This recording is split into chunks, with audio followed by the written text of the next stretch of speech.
Today's video, I'm going to show you how to fix Roblox cursor going off screen. First thing first, launch your Roblox application and simply go ahead, play any game.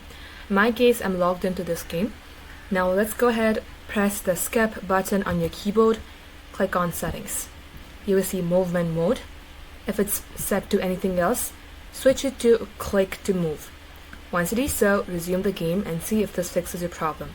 If it's still not working, come below at the search bar, type in display here, click on open under display resolution. Make sure display resolution is selected to recommended.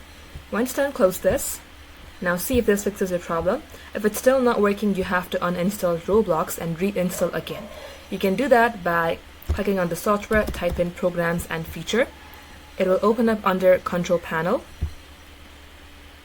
At this section, you will see all the games, all the applications that you have. Click on anywhere, type in R. You will see Roblox.